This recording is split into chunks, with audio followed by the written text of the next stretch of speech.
All right, well, and turning gears a little bit here, with the situation in Ukraine dominating the headlines everywhere we turn, it's hard to shelter children from the scenes of war.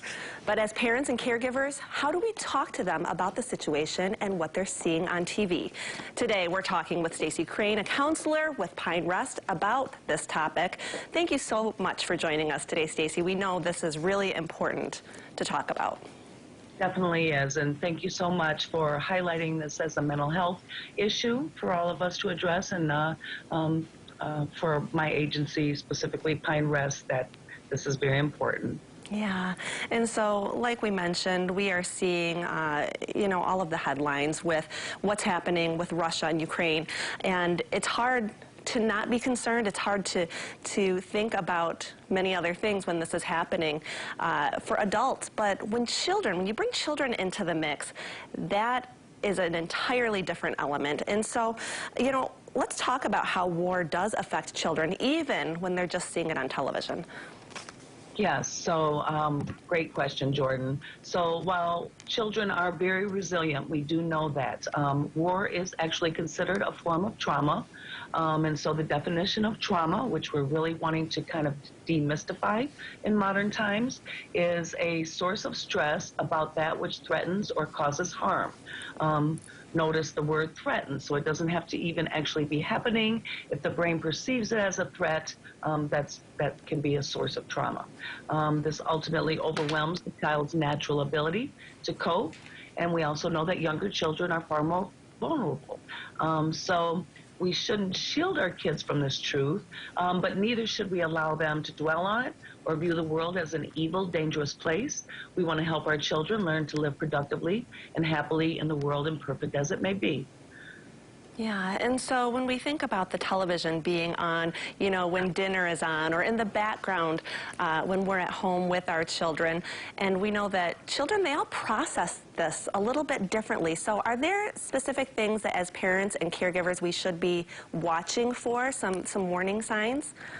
Definitely, yes. So different warning signs for children might include, and first of all, before I go into those, I would like to highlight the importance of limiting access to the news.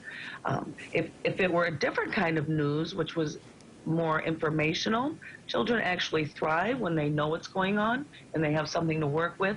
But unfortunately, the news that we tend to watch in the average household is more sensationalist. So it's going to highlight the more negative, the more scary parts of war. So yes, we definitely want to moderate that and how much that's being viewed in the home. But back to the specific behaviors for children. This might include your child starting to complain of feeling ill more often or wanting to stay home from school more often, trouble concentrating, trouble switching from one thought or activity to another, so they just seem to be stuck, them telling you or you observe that they feel unsafe. Perhaps they start to have sleep disruption. Trouble with friendships might develop as another sign that they're not processing things well. And difficulty controlling worry. So they'll have it, it'll go away, but then they complain again, and again, perhaps that even affects their sleep. Yeah, so Stacey, is there a good approach or technique that parents could be utilizing in the home to help navigate this? There are a number. One in particular that I like to use actually comes from Dr. Michelle Bourbeau, who is an educational psychologist. She's been on the Today Show quite a bit, but she has an approach. It's called the TALK strategy. Very simple. The acronym TALK, the T stands for being able to tune into your child's emotional state. So instead of trying to interject with what we call the roadblocks to communication, like giving advice, reassuring the child, asking them, why do you feel that way? We don't want to do those. We just want to acknowledge, hey, I see you're feeling this way, and how can I help?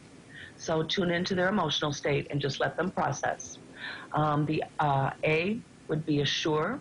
So that's the importance of during any trauma or crisis, assuring your child that you are there to protect them and keep them safe, and also highlighting that there are other individuals who are doing the same.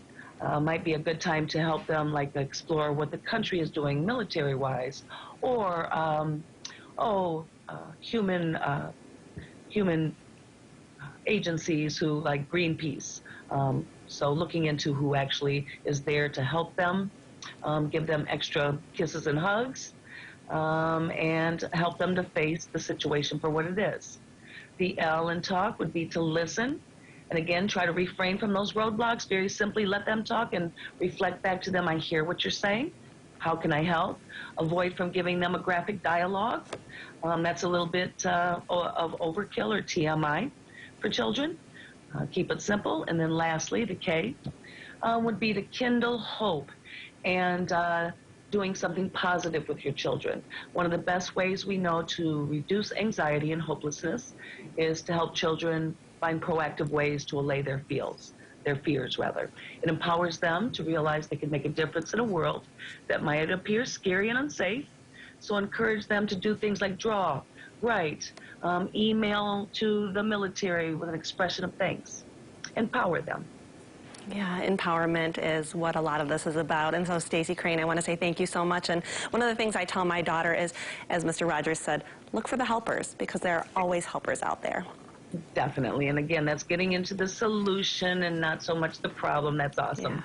Yeah. Thanks again for having us. Stacey, always a pleasure. Thank you so much. You're welcome. And don't go away. We've got more 8 West coming up after this short break. Your all-access pass to everything West Michigan.